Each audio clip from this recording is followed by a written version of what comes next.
There is a reason you sometimes feel like you've been here before, not just on this earth, but in this exact experience, this specific emotion, this invisible lesson you didn't know you were repeating.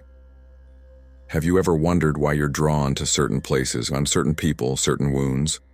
Or why no matter how far you run, you find yourself back in the same patterns? Maybe it's not random. Maybe what you call intuition, déjà vu, destiny, is actually memory. Not the kind you access with your mind, but a deeper kind of remembering. A memory stored not in your brain, but in your soul. Because somewhere beyond this physical world, beyond time, space, and matter, there exists a library, not a metaphor, not just a spiritual concept, but a living, breathing field, a vibrational archive that holds the complete story of your soul.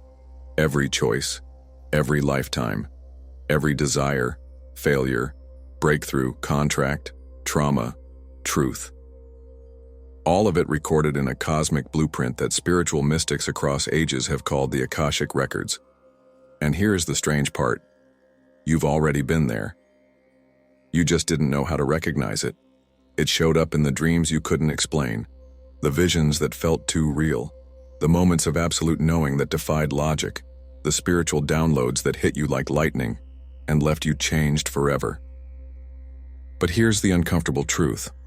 Most people are cut off from this memory, not because they're not worthy, not because they're not spiritual enough, but because they've been conditioned to forget, conditioned to believe that life began at birth and ends at death, conditioned to seek answers only in books, science, and others, conditioned to fear their own inner knowing.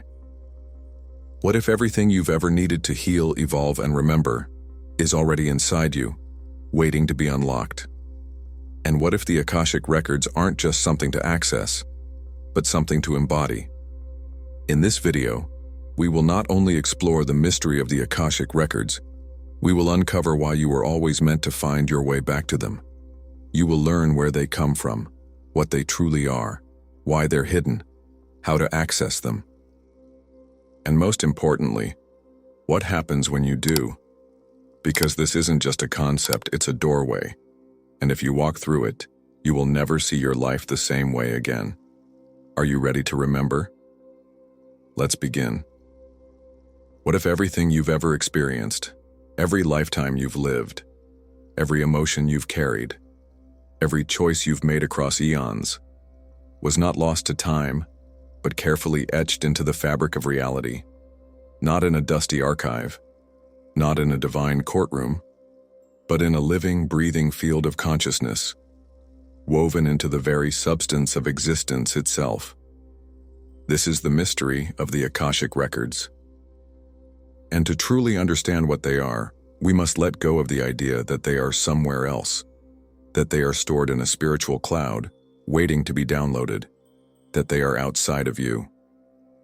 Because the first truth is this: the Akashic Records are not a destination. They are not a place you visit. They are what you are made of. Every atom in your body, every thought you've ever had, every dream you've carried in silence, leaves an energetic imprint, a vibration that does not disappear.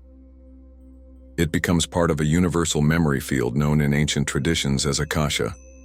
Akasha is not simply space. It is not empty. It is alive.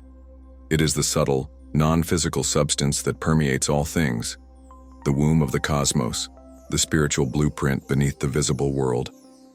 It is the mother of form, the container of time, the memory of the divine. To understand the Akashic Records, we must understand this. Akasha is not energy. It is the field that holds energy. It is the canvas upon which all experience is painted. And like any true canvas, it remembers every stroke, every movement, every intention behind every line.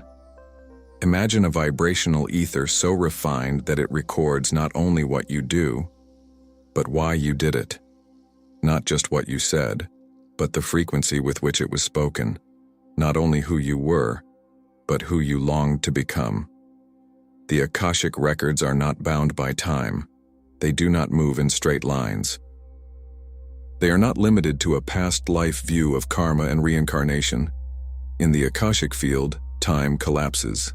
Everything you've ever been, everything you are becoming, everything that exists as potential within you, coexists, vibrates, and reflects one truth: that your soul is not linear, your path is not random, and your life is not an accident. You may have been taught that memory lives in the brain, that history is what you find in books, that destiny is decided by outside forces. But what if memory lives in your energetic field? What if history is imprinted in your aura? And what if destiny is written in frequencies that your soul agreed to before you were born? The Akashic Records are the intersection of all of these. They are the silent witness of your soul's evolution, not just from one life to the next, but across realms, planes, and dimensions that your conscious mind cannot fully grasp. And here is the most profound part. You've already been listening to them. You just didn't have the words. Every time you felt a calling you couldn't explain. Every time you met someone and felt you already knew them.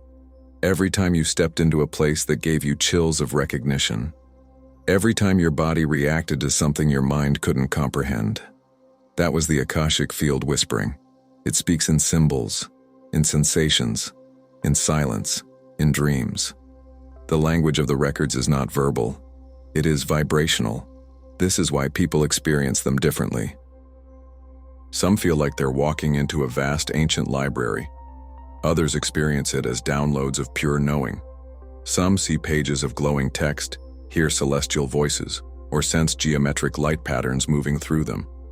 Some experience stillness, but in that stillness they see everything. Why? Because the records meet you where you are. They do not give you information you're not ready to receive. They don't offer knowledge to satisfy curiosity. They reflect back what your soul is truly ready to remember, and that word, remember, is everything. The Akashic Records are not about learning, they're about remembering. They do not show you who to become, they show you who you already are. But that remembering is sacred, and it comes with responsibility. Because when you access the records, you are not just accessing data, you are touching the energetic consequences of your choices. You are feeling the full ripple of your soul's intentions. You are seeing where you have created, where you have abandoned, where you have healed, and where you have forgotten. It can be overwhelming. It can be humbling. But it can also be the most liberating experience of your life.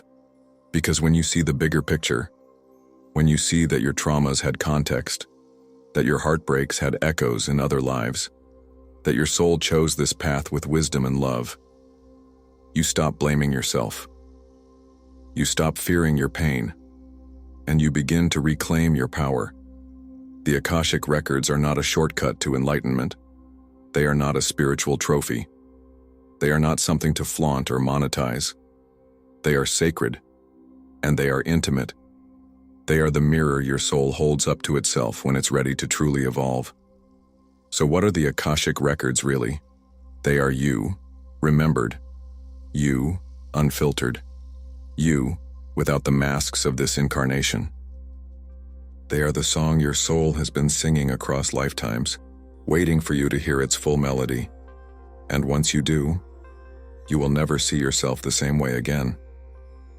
The idea of the Akashic Records may seem modern, something whispered about in New Age circles, meditation retreats, or mystical TikTok videos. But the truth is, this knowledge is not new. It is older than history.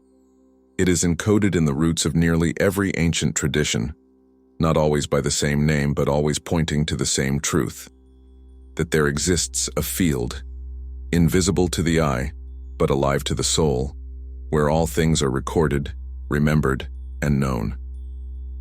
And while today we call it the Akashic Records, ancient civilizations knew it by other names. They mapped it with myth. They guarded it with symbols. They passed it on through secret teachings, hidden temples, and initiatory rites. Let's begin in the East. In the ancient Vedic texts of India, some of the oldest spiritual scriptures in human history, the word Akasha appears again and again. To the rishis, the sages of early India, Akasha was not just the fifth element, it was the first. The origin, the substratum from which all the other elements emerge, fire, air, water, earth, they are born from Akasha. But Akasha was more than physical. It was spiritual. It was consciousness itself. It held within it the potential of all creation, and more importantly, the memory of that creation. In the Upanishads, Akasha is described as the ether that permeates all things, unseen, but always present. And it is said that the sound Om, the primal vibration of the universe, was the original pulse through the Akashic field, giving form to the formless. So already, thousands of years ago, we find the seeds of this wisdom. That reality is vibration. That vibration is stored in a field, and that this field is intelligent. Now let's cross into Egypt. The mystery schools of ancient Kemet taught of the halls of Amenti, a sacred space deep within the inner planes where the soul would journey after death. This was not just a place of judgment, it was a library, a temple of memory. Thoth, the god of wisdom and writing, often depicted with the head of an ibis, was said to record every soul's deeds into what the Egyptians called the scrolls of destiny. These scrolls contained the full record of a being's incarnation, not just actions but intentions. And more than just recording, Thoth was said to guard access to these scrolls. Only those whose hearts were light, whose intentions were pure, could receive the full truth of their soul's path. Does this not echo the Akashic idea? A vibrational record, maintained by a higher intelligence, accessible only through spiritual readiness? From there, we move to ancient Greece. The philosopher Plato wrote that all learning is actually remembering, that the soul has lived before, and what we call education is simply a process of recollection. He believed in an invisible world of pure forms, eternal archetypes that exist beyond space and time. What if that world, that dimension of truth, is the Akashic field? Later, the Neoplatonists, especially Plotinus, described the anima mundi, the soul of the world, as a unified field where all individual souls are reflections of a greater intelligence. They believed that the world was not composed of matter but of mind, and that through contemplation, the soul could reconnect to its source and remember its purpose. In Judaism, we find the Sefer HaShem, the Book of Life. Mentioned throughout the Torah and later Kabbalistic texts, this book is said to contain the names, deeds, and destinies of every soul. It is a spiritual record, held not in heaven as a physical scroll, but in the very light of the divine. In Kabbalah, the tree of life represents not just creation, but also the journey of the soul through different spheres of experience and memory. And then there's the Sephirot, 10 emanations through which the infinite expresses itself into the finite. These are not just abstract concepts. They are vibrational states. They are levels of the Akashic field. Let's move to indigenous traditions. In many Native American cosmologies, there is the belief in the web of life, an interconnected spiritual net where all actions reverberate and nothing is ever truly lost. The Lakota speak of the sacred hoop, a circle that connects all time and all people. Shamans across the Americas enter altered states to access information about past and future, not by guessing, but by listening to the land, to the spirits, to the memory held in nature. For them, memory is not personal. It is ecological. It is cosmic. In the shamanic worldview, you do not access memory by thinking, you access it by aligning, with plants, with rhythm, with silence, and through that alignment, you enter the field. In the Islamic mystical tradition of Sufism, we encounter the concept of the preserved tablet, Allah al-Mahfuz. It is said that this tablet contains all knowledge, everything that was, is, and will be, written by the divine. Sufi poets like Rumi and Ibn Arabi speak not only of this record, but of the longing to return to that knowledge, to remember the truth of the soul's origin. For them, the records are not cold data. They are the poetry of the soul. And access to them comes not through intellect but through surrender. In Christianity, the Book of Life reappears, especially in the Book of Revelation, where it is said that all who are written in it shall know eternal life. But again, we must strip away the literalism. What if this book is not an actual ledger, but a vibrational record within the soul? And that eternal life is not a reward, but a state of awareness achieved through remembrance. And finally, let us not forget the ancient Taoists. They spoke of the Tao as the way, the eternal flow that gives rise to all things.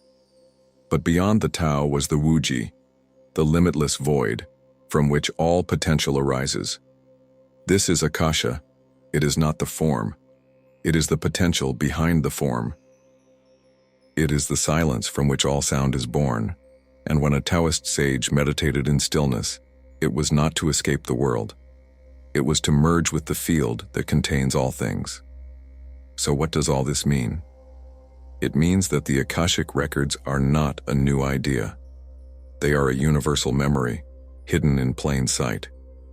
From the Sanskrit rishis to the Egyptian priests, from the Sufi mystics to the native shamans, from the Gnostic initiates to the Kabbalistic seers, they all spoke of it. They all knew it. They all remembered. And now, so can you. Not by copying their rituals, not by memorizing their doctrines, but by listening, by feeling, by allowing the same truth that whispered to them to now whisper to you. Because Akasha is not trapped in the past. It is alive, it is speaking, and if you're still watching this, it may be that the memory is waking up in you too. The idea of the Akashic Records may seem modern, something whispered about in New Age circles, meditation retreats, or mystical TikTok videos. But the truth is, this knowledge is not new. It is older than history. It is encoded in the roots of nearly every ancient tradition, not always by the same name, but always pointing to the same truth: that there exists a field, invisible to the eye, but alive to the soul, where all things are recorded, remembered, and known. And while today we call it the Akashic Records, ancient civilizations knew it by other names. They mapped it with myth. They guarded it with symbols. They passed it on through secret teachings, hidden temples, and initiatory rites. Let's begin in the East. In the ancient Vedic texts of India, some of the oldest spiritual scriptures in human history, the word Akasha appears again and again. To the rishis, the sages of early India, Akasha was not just the fifth element, it was the first.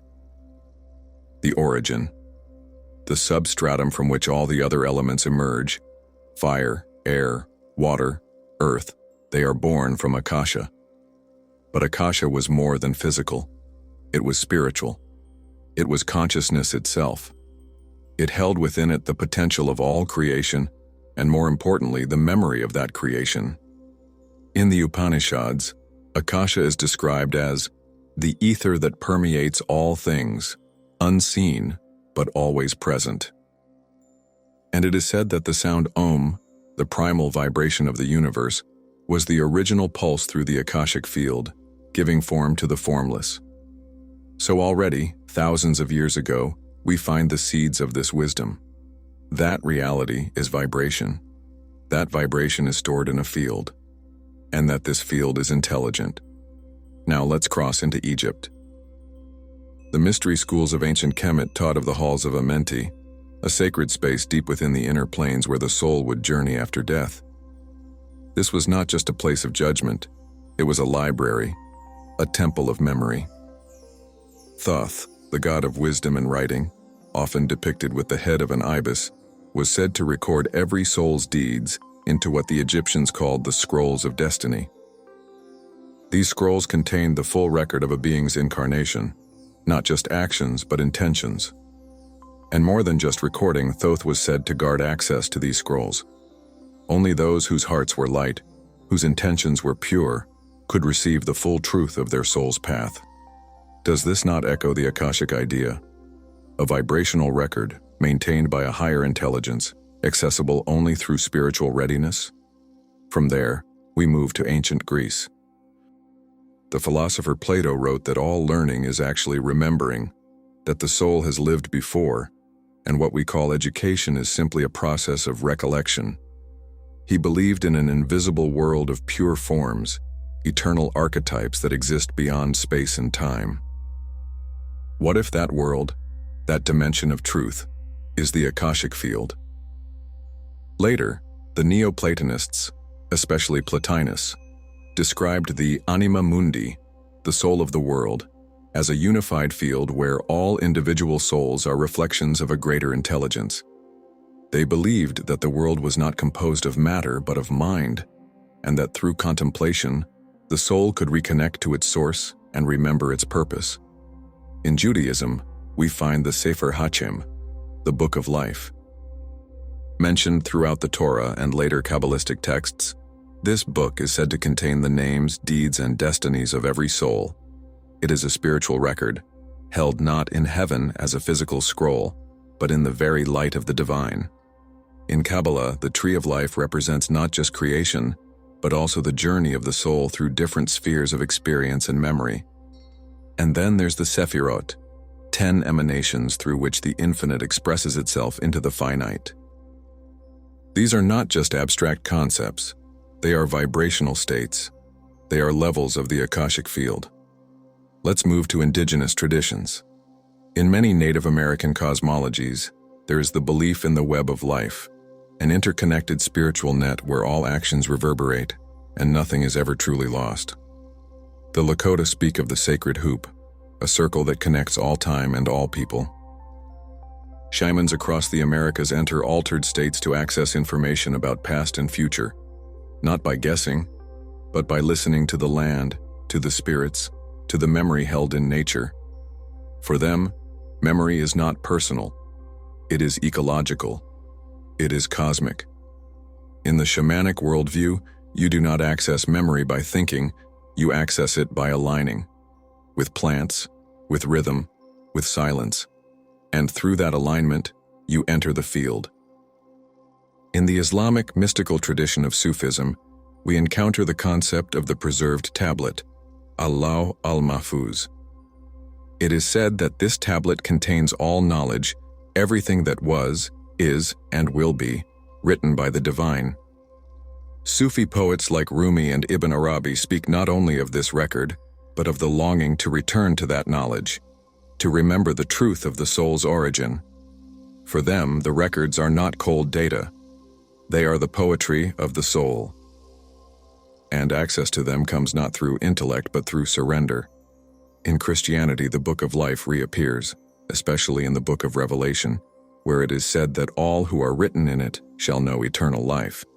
But again, we must strip away the literalism. What if this book is not an actual ledger, but a vibrational record within the soul, and that eternal life is not a reward, but a state of awareness achieved through remembrance? And finally, let us not forget the ancient Taoists.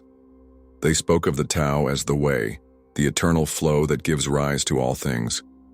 But beyond the Tao was the Wuji, the limitless void, from which all potential arises.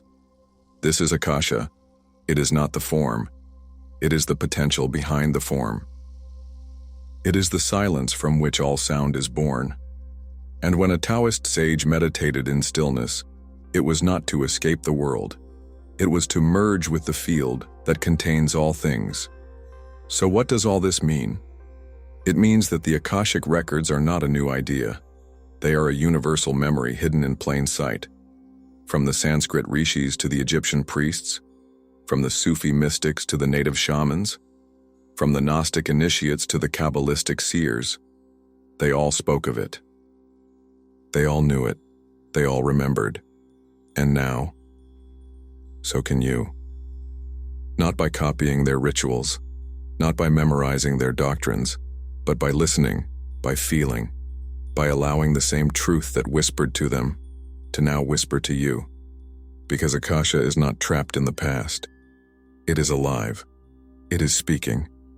And if you're still watching this, it may be that the memory is waking up in you too. When people hear about the Akashic Records, their imagination often paints a vivid picture.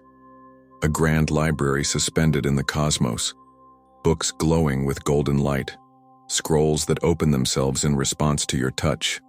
A place where every moment of every life is carefully archived and filed, waiting for you to uncover the secrets of your soul.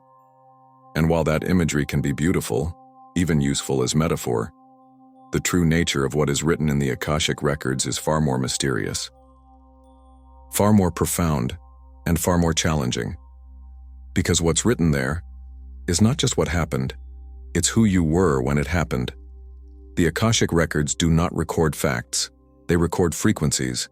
They remember the vibration of your choices, the energy behind your words, the intentions woven into your actions.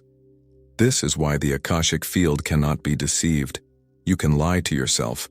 You can convince others. You can bury your truth under layers of story, shame, or silence.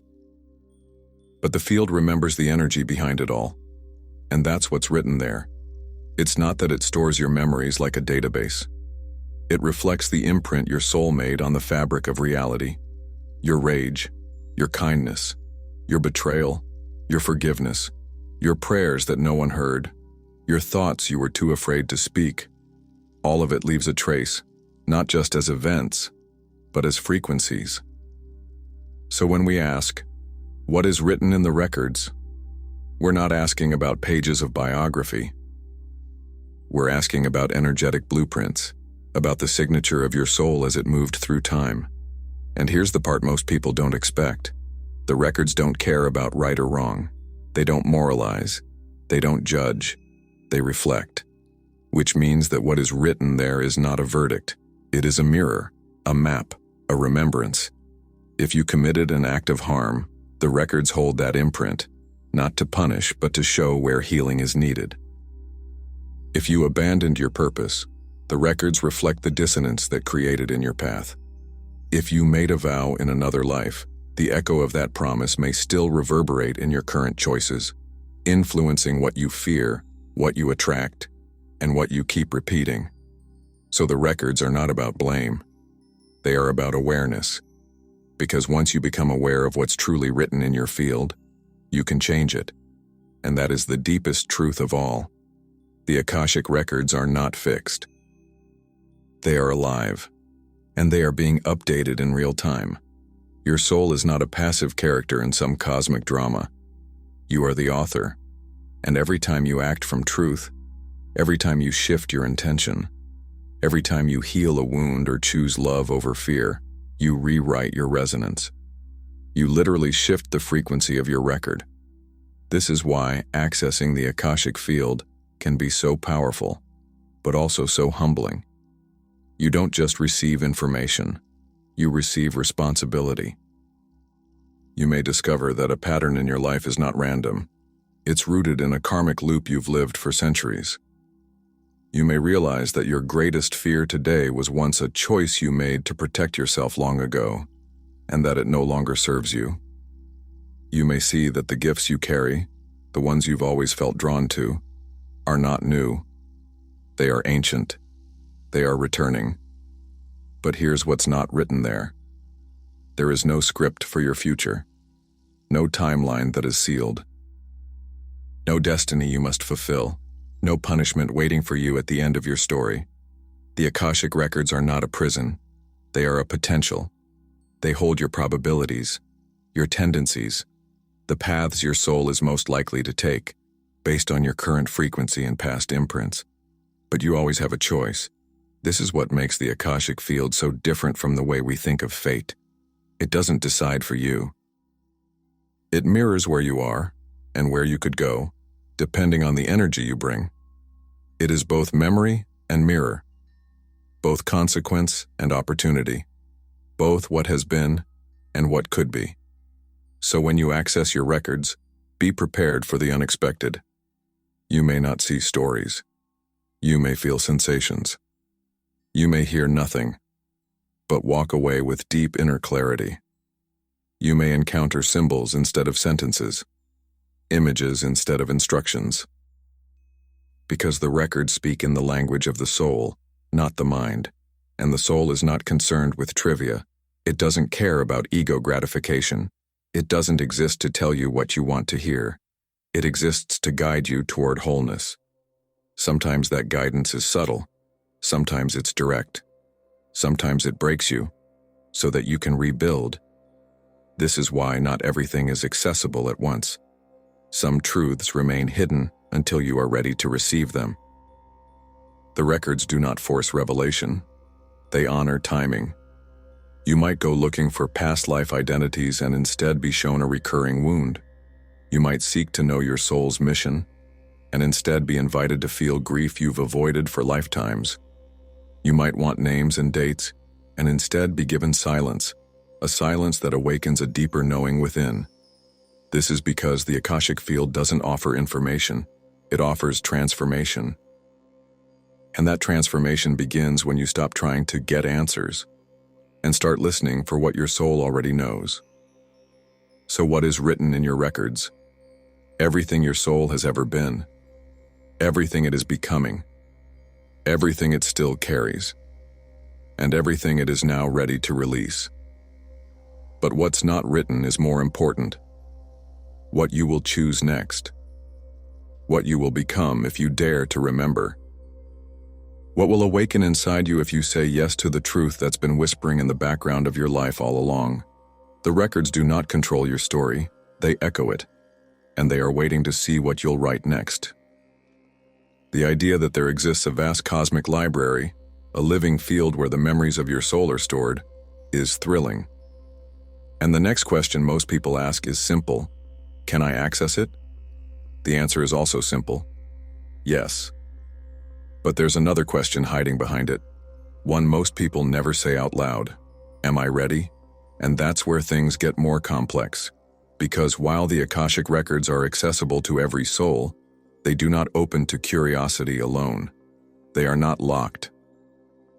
But they are protected, not by external gatekeepers, but by the resonance of your own consciousness. You see, the Akashic field responds not to your words, but to your vibration. It opens in proportion to your readiness. It reveals in alignment with your integrity. This is why some people try to access their records and feel nothing. No visions, no downloads, just silence. And they assume they did it wrong. That they need a better technique, a more powerful mantra, a longer meditation. But often the issue isn't the method, it's the motive. The records are not a shortcut to power. They are not a database for spiritual gossip. They are not a cosmic Google search for your ego. They are sacred, and they respond to sincerity, to humility, to intention. This is why, throughout history, access to this kind of memory has always been guarded by inner preparation, not just outer ritual. In ancient mystery schools, initiates would go through years of purification before being allowed to even approach the inner teachings, because the teachers understood. You can't give divine truth to someone who still seeks validation from the world. It would distort the message, it would feed the ego, it would weaponize wisdom into control. And this is still true. You can't approach the records with the intention to dominate, to escape, or to bypass the real work of healing. You must come to them not with entitlement, but with reverence. And here's where many people struggle. Because we've been taught that knowledge is something we acquire, that truth is something we deserve, that the universe owes us answers because we've been through enough. But the records do not answer demands. They reflect devotion, not religious devotion, but soul devotion, the kind that says, I want to remember not to feel powerful, but to feel aligned. Not to control outcomes, but to understand my essence. Not to avoid pain, but to heal it, at the root. So who can access the records? Anyone. But not everyone will. Not because they can't, but because they won't create the inner conditions required. Those conditions are not mystical secrets, they are simple but not easy. Silence, presence, self-inquiry, emotional honesty, willingness to surrender control, courage to face what you might find. Because let's be clear, not everything in your records is beautiful. Some of it will break you. Some of it will humble you. Some of it will confront you with the ways you've avoided truth across lifetimes. But if you are willing to face that, if you are willing to feel what you've buried, then the field opens. And what flows from it is not just information, it's remembrance, recognition, and resonance. You don't access the records with your mind. You attune to them with your being. And that's why many don't.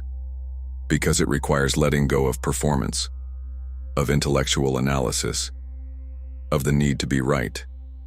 It asks you to enter as a child, not naive, but open, not perfect, but present, not seeking to extract, but to align. The records cannot be tricked. They are not impressed by spiritual credentials. They don't care if you've read 100 books, taken 1,000 courses, or memorized the right phrases. They respond to purity, to honesty, to your willingness to meet yourself, fully and without defense. Some people may access the records spontaneously, during a moment of deep grief, a meditation, a dream, or an experience of ego death. Others may cultivate a regular practice of entering the field, through prayer, breathwork, sound, or stillness.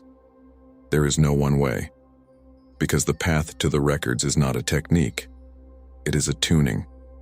You are not dialing into something outside of you. You are removing what blocks your natural connection, and the greatest block? Fear. Fear of what you might see. Fear of not being spiritual enough. Fear of discovering that your soul is bigger and more responsible than you imagined. And yet, on the other side of that fear, is freedom. Because when the records open, you don't just learn things, you feel remembered. And in that moment, everything begins to make sense. The heartbreaks, the longings, the patterns, the strange connections, the hidden gifts. You begin to see your life not as a random sequence, but as a perfectly composed symphony that you've been playing in the dark. And now, you are being invited to turn on the light. So who can access the records? The better question might be, who is willing to let go of who they think they are, to remember who they've always been? Accessing the Akashic Records is not about learning a password. It's about remembering your original resonance. It doesn't require a temple. It doesn't require a teacher. It doesn't even require belief. It requires alignment. Because the Akashic Records are not locked behind a celestial gate. They are all around you, in every moment, in every breath, in every vibration that exists just beneath the surface of what you call reality.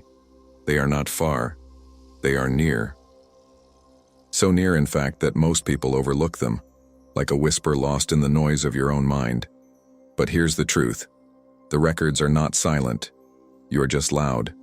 Your thoughts, your fears, your attachments, your judgments, they create static. And static makes it impossible to hear what is always being spoken. So the question is not, how do I reach the records? The real question is, how do I become quiet enough to feel them? The process of accessing the Akashic Records is not linear. It's not mechanical, and it's not guaranteed to be the same twice. Because the Akashic field is alive, and it meets you exactly where you are. But even so, there are paths, ways to prepare the vessel, ways to tune the instrument of your soul until it resonates with that higher frequency.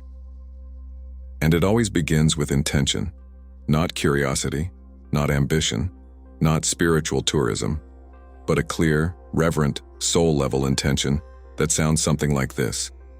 I am ready to remember what I have forgotten. I am ready to face what I have avoided. I am ready to meet my truth, not for answers, but for alignment. This kind of intention acts like a signal. It activates your field. It announces your readiness to the deeper dimensions of self. And once the intention is set, the journey begins with preparation. Not external, but internal. Cleansing the body, stillness in the mind, coherence in the heart. Because when you enter the records, you are entering a field that is sensitive. It responds to coherence. So begin by grounding. Place your feet on the earth. Breathe. Feel your body. Feel your weight. feel your pulse. You are not trying to leave your body. You are preparing your body to become the antenna. Then, center your energy. Close your eyes. Bring your awareness to your heart. Not just physically, but emotionally. Feel whatever is present. Don't suppress. Don't judge. Let it be seen. This process is essential because the Akashic field will not bypass what you refuse to feel. If there is grief, acknowledge it. If there is fear, welcome it. If there is longing, honor it. These emotions are not distractions. They are the gateway. Next, create sacred space. This doesn't require candles, crystals, or chanting, unless those things help you feel reverence. What matters is the feeling that you are stepping into a space of truth, of stillness, of listening. You might say a simple invocation. I call upon my highest self. I open to the truth of my soul. I ask to be guided with clarity, humility, and grace. Let what is revealed serve only healing, love, and remembrance. Then, you listen, but not with your ears. You listen with your entire field. You might feel energy moving in your body. You might see images in your mind's eye. You might hear phrases, receive downloads, or simply experience a knowing that defies explanation. Or you might experience silence. And if you do, don't panic. Silence is not absence. It is presence at its purest. The records often begin in silence because your system needs time to adjust. Like walking from a noisy street into a cathedral, your ears need time to adapt to the stillness. Let that silence wash over you. Let it soften you. Let it make you empty, because emptiness is the doorway to reception. Now, once you feel attuned, you may begin to ask, but not any question will do.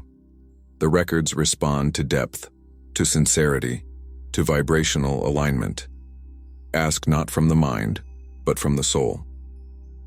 Instead of, what was I in a past life? Try, what unresolved energy from another lifetime am I carrying today? Instead of, what's my purpose? Ask, what part of my soul am I being invited to embody more fully now? Instead of, when will this pain end? Ask, what is this pain trying to awaken in me? And then, wait. The answers may not come immediately. They may not come in the form you expect. You may see a symbol. You may feel a wave of emotion. You may hear a name or feel a memory rise from the depths. Let it come without grasping. Let it speak without forcing. Let it unfold in its own sacred time. Because the Akashic field is not a tool. It is a teacher. And it teaches in rhythm, not rush. You are not here to get information. You are here to align with the truth of your being. And when the session feels complete, thank the field. Express gratitude, not just for what you received, but for the privilege of remembering. Then close the space. Imagine a golden light surrounding your body. Bring your awareness back to the breath, back to the earth, back to your physical senses.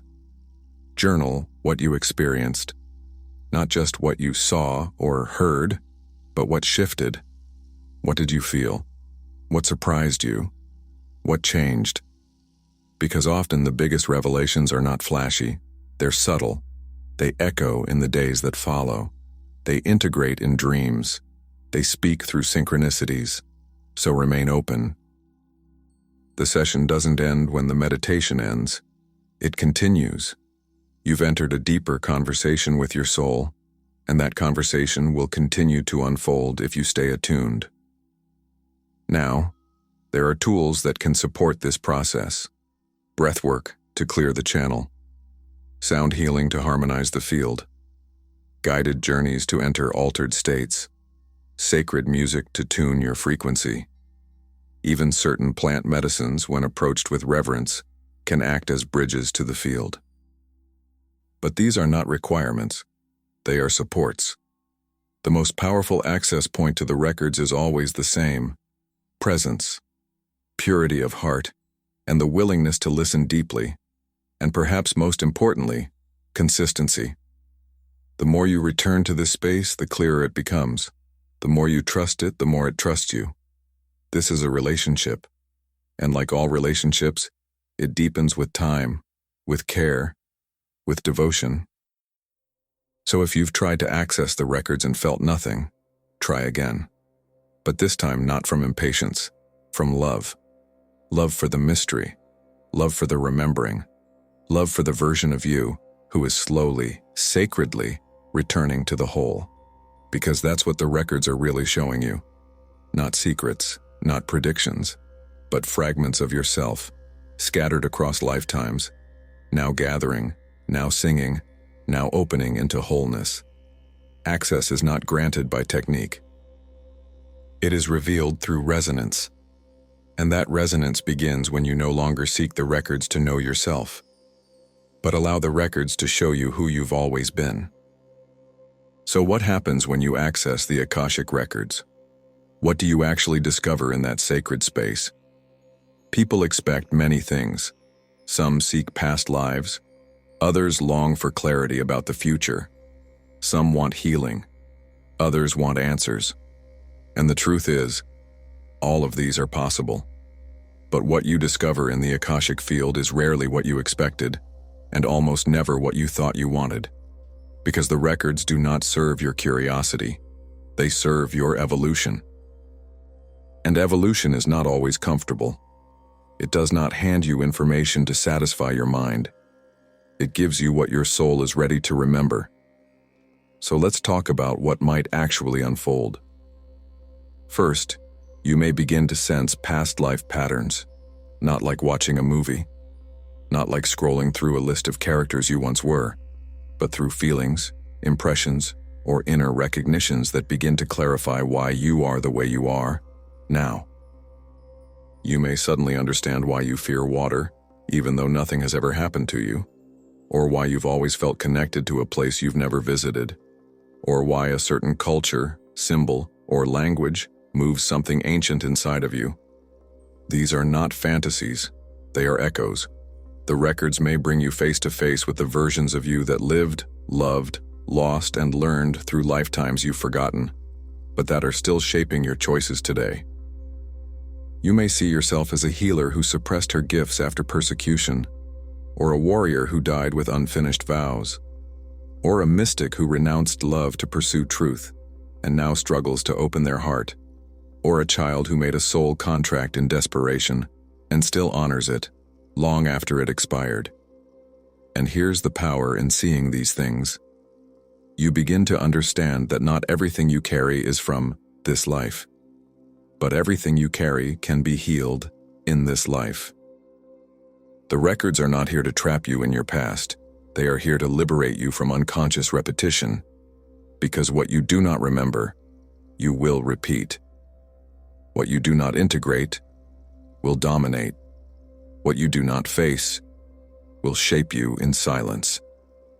This is why the Akashic field often brings up what you thought was already healed. Old wounds, old fears, old shadows. Not to hurt you, but to invite a deeper level of resolution. Because the healing available through the records is not surface level. It is cellular. It is archetypal. It is soul deep. You may be shown energetic contracts you made in other lifetimes. Vows of silence, vows of poverty, vows of celibacy, vows to protect others at your own expense, and you may realize those contracts are still active. They are not binding you because of punishment. They are binding you because of your integrity. Your soul remembers promises. And until you consciously release them, they remain. The records offer a sacred space to revisit those contracts, to feel into their origin, to honor the reasons they were made, and to, if you choose, release them in love and sovereignty. You may also discover gifts, spiritual abilities you once cultivated, and now return not as new talents but as ancient knowings rising through you once more. Clairvoyance, healing touch, sound as medicine, channeling, sacred writing, geometric perception, light language. These are not abilities you learn, they are truths you remember. And the moment you remember them, you activate them. The records may also show you soul relationships, not just twin flames and romantic stories, but soul families. People you've traveled with across lifetimes, students, teachers, adversaries, allies. You may begin to see patterns in your relationships today. Why certain people trigger you, why others feel like home. Why some relationships feel unfinished, because they are. And why you keep attracting the same dynamics, because your soul is trying to complete a cycle. The Akashic field can reveal the energetic contracts behind these dynamics. Sometimes, simply becoming aware of the deeper agreement is enough to shift everything. Other times, you'll be called to make a new choice, to speak, to forgive, to walk away, to stay, to heal. And then, there's the purpose. Many seek the records to ask, what is my purpose? And often the answer is not a job title, not a career path, not a mission statement. It is a frequency. You may be shown that your purpose is not what you do, but how you be. That your soul came here to anchor peace in a lineage of chaos, or to remember joy in a family of survival, or to speak truth in a world of silence, or to create beauty as a response to destruction. The records remind you, your purpose is not always grand. Sometimes it is subtle, but it is always sacred. And sometimes the biggest discoveries come not through visions or memories, but through shifts in how you feel. You may walk away from a session and suddenly notice that your body is lighter, your decisions are clearer, your anxiety is gone, your intuition is louder, because something inside you was finally seen, finally named, finally integrated. And yet, the most profound discovery of all is not what you were, or who you've been, or what you're here to do. The deepest discovery is who you truly are. Beneath the layers, beneath the stories, beneath the lifetimes. The records do not just show you your soul's history, they reveal your soul's essence, and that essence cannot be put into words. It can only be felt, known, lived. This is why people often leave an Akashic experience in tears, not of sadness, but of recognition, because they've touched something eternal, something real, something they've been searching for in every teacher, every book, every ritual, and finally found within themselves. That's what you might discover, and it may change everything. The Akashic records are sacred, but not everything that claims to come from the records is. As with any spiritual practice, the moment a doorway opens to deeper truth, another doorway opens to distortion. And in the search for memory, healing, and connection, it's easy to get lost, not in the records themselves, but in how we relate to them. Because the records, by nature, are neutral. They reflect, they reveal, they do not lie, they do not manipulate, they do not seduce. But the human mind can. So before you seek the records, and especially once you begin accessing them, it is essential to understand this. There are real dangers, not from the records, but from our own projections onto them. Let's begin with the most common misinterpretation, believing that everything you see or feel in the records is objectively true. You enter a meditation, you see yourself as an Egyptian priestess, a native healer, a Lemurian crystal keeper, a warrior, a king, a sage. You feel a surge of energy, a sense of destiny, and in that moment you decide, this is who I was. But here's the danger. Was it a memory or a metaphor? The Akashic field speaks in symbols. It speaks in vibration. It reveals truths, yes, but not always as literal images. Many times what we see is filtered through our subconscious, our expectations, our conditioning. The mind fills in gaps with familiar archetypes. And without proper discernment, we turn metaphors into histories and symbolism into dogma. You may be shown yourself in a desert temple not because you were literally there, but because your soul is reclaiming a sacred inner authority. You may feel a connection to Atlantis not because you lived there, but because your soul is remembering a collective fall from spiritual alignment. When you take every image literally, you risk building an identity based on illusion. And when identity hijacks spirituality, the ego returns, wearing a costume of light. This is the spiritual persona. I was a high priestess in 7 lifetimes. I'm here to lead the world into ascension. I'm more awakened because I remember more. Be careful, because the Akashic Records do not care about status. They are not impressed by past lives. They are not interested in making you special. They are interested in making you whole. The need to be special is a wound born from forgetting who you truly are. And ironically, the records can either heal that wound or make it worse, depending on how you use them. Another danger: outsourcing your truth to Akashic readers without discernment. There are gifted readers in the world, people who have dedicated themselves to serving as clear channels, who approach the records with reverence, humility, and integrity.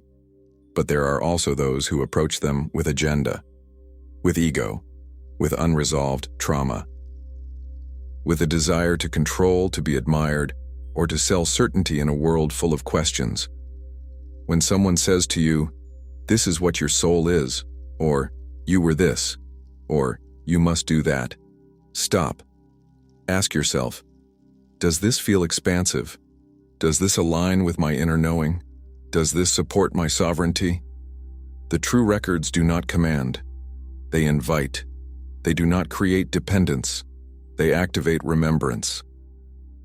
If a reading leaves you feeling disempowered, confused, or ashamed, it's not from the records. It's from someone else's filter. And this brings us to another danger: confirmation bias. The records are vast. They contain multitudes. And when you access them with a strong desire to hear a particular answer, you may find exactly what you want, but not because it's true, because your field is bending to your expectation. If you go into the records looking to justify leaving your relationship, or quitting your job, or claiming a spiritual gift, or avoiding your shadow, you may find reasons. But that doesn't mean they're soul-aligned. This is why clarity requires neutrality. Entering the field with openness, not attachment. Because the records do not serve your ego. They serve your evolution. And sometimes that means showing you what you don't want to see, like your own patterns of avoidance, your victim stories, your unspoken pride, your hidden fear of success. And if you're not willing to feel that, you'll interpret every message through a distorted lens. Another subtle danger: becoming obsessed with your records. You begin accessing the field regularly. You feel powerful. You feel guided. You feel seen. And over time, you stop trusting your own intuition outside of the records. You stop making choices unless they're confirmed. You stop living here in this moment because you're always searching there. This creates spiritual dissociation. The records are meant to be a compass, not a crutch, a mirror, not a master. If you feel ungrounded, confused, or detached from your life, you may be overreaching. The soul does not evolve by escaping the human. It evolves by inhabiting it, fully, courageously, lovingly. And finally, there is the danger of bypass, of using the records to avoid doing the real work. You uncover a karmic wound, and instead of processing the emotion, you intellectualize the story. You see a past life betrayal and use it to justify your walls. You discover an ancient gift and use it to mask your insecurity. This is not remembrance, this is performance, and the records are not here for performance, they are here for transformation. So what protects you from all these distortions? Discernment, humility, integration. After every session, ask, did I learn something that brings me deeper into truth? Deeper into embodiment, deeper into compassion? Do I feel clearer or more confused? Do I feel empowered or dependent? Do I feel more whole or more fragmented? If the answer is not wholeness, pause, reflect, seek support if needed. Because the records are not dangerous, but unprocessed revelations can be. The soul remembers in layers, not all at once. And what matters is not what you see, but how you live what you remember. Are you more present, more kind, more aligned, more courageous? If not, then the records have not yet become real within you. They remain theory, and theory cannot transform you. Only embodiment can. So as you walk this path, remember, the records are not entertainment. They are not identity. They are not your spiritual resume. They are a sacred invitation to remember what you carry, to release what no longer serves, to embody the frequency of your truth, here, now, fully. That is their power, and that is your responsibility. After all the visions, after all the symbols, the lifetimes, the revelations, there is one truth the Akashic Records will always bring you back to. It's not about who you were. It's not even about who you might become. It's about who you've always been and what you chose to forget. Because beyond the roles, beyond the stories, beyond the karmic loops and cosmic contracts, the most sacred truth in the records is not about your past. It's about your presence. The records are not there to tell you what to do. They are there to help you remember who you are, without distortion, without conditioning, without fear. And in that remembrance, everything changes. You stop searching. You start listening. You stop performing. You start embodying. You stop asking, "What's my mission?" and start being the frequency you were born to anchor, wherever you are, right now. This is the real gift of the records. Not power, not prestige, not escape, but alignment, a returning to the original vibration of your soul before it was covered by expectation, trauma, and doubt, a returning to the why behind your life. Because deep down, you always knew this moment was coming, the moment you would stop seeking answers outside and begin recognizing the memory that's been humming in your bones all along. You were never meant to become something. You were meant to remember what you already are. And when that memory awakens, it doesn't just change how you see yourself. It changes how you walk, how you speak, how you love, how you choose. You stop chasing timelines. You stop clinging to outcomes. You stop fearing change, because you know that nothing real can be lost, that nothing sacred is ever destroyed, that your path is not random. It is a spiral, and every step brings you closer to your center. This is the alchemy of remembrance. You feel grief, but it no longer owns you. You feel fear, but you walk anyway. You feel uncertainty, but your soul remains anchored. Not because you have all the answers, but because you are the answer. And you trust that now. That's what the records teach you. Not how to escape the world, but how to inhabit it fully, while remembering that you are more than it. Not how to find the perfect plan, but how to trust the perfect rhythm of your soul. Not how to access divine knowledge once, but how to live in communion with it, always. Because the field never closes, it lives in you. Every moment of stillness, every moment of truth, every breath of gratitude, every act of integrity. You become the record, you become the mirror, you become the library of light. And this is the revolution, a world where we remember, not just with our minds, but with our choices, not just in meditation, but in the market, in the kitchen, in the way we treat each other. This is not fantasy. This is the future of awakening. And it begins with a question. Not, what am I supposed to do with my life?